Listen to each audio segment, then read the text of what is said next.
এবারের পুজোটা আমাদের খুব ভালো।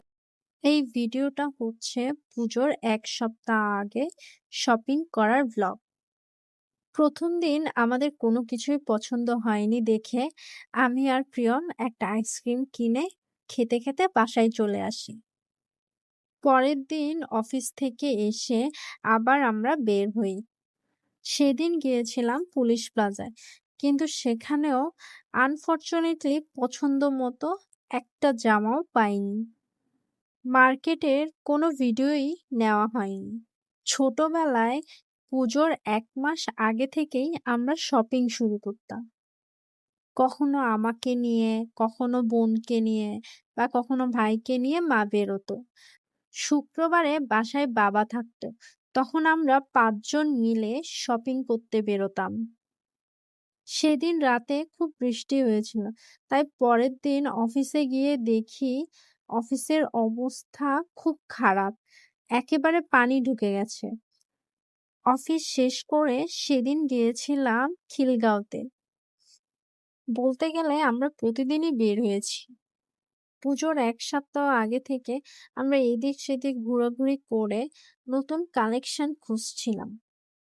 কিন্তু কোনোটাই পছন্দ হচ্ছিল না আমাদের। ছোটবেলায় পুজোর শপিং ১ মাস ধরে করতাম। টুকটাক এটা সেটা জামা, কাপড়, জুয়েলারি এগুলো কিনা লেগেই থাকত। বিয়ের পর ১ম এবার সেই ছোটবেলার ফিলটা পেলাম। যদিও আমরা ঘোরাঘুরি করেছি বেশি, কিন্তু কিছুই কেনা হয়নি। তাও বেশ ভালোই লেগেছে। Khilgaon, police plaza, new market সব ঘোরার পরে আমরা ঠিক করলাম বসুন্ধরাতে গিয়ে একবার দেখে আসি।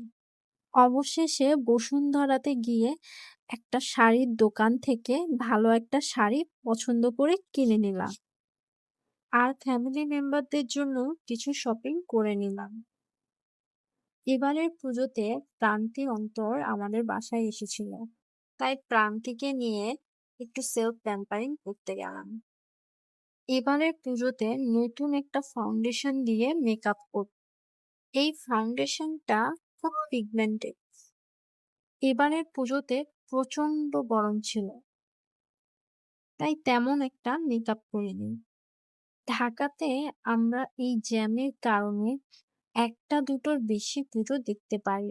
এবার আমরা প্রান্তি অন্তর আসাতে ষষ্ঠী থেকেই পুজো দেখা স্টার্ট করেছিলাম।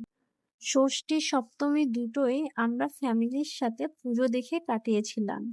সপ্তমীতে অন্তরের বার্থডে ছিল, আর সেই দিনটা আমরা সবাই মিলে বার্থডে সেলিব্রেট করলাম আর তার সাথে খাওয়া দাওয়া করলাম। এই ছিল ঢাকাতে আমাদের পুজোর ব্লগ। সবাইকে শারদীয় শুভেচ্ছা। তোমাদের পুজোর ছুটি কেমন কাটলো কমেন্ট করে প্লিজ জানিও। Thanks for watching.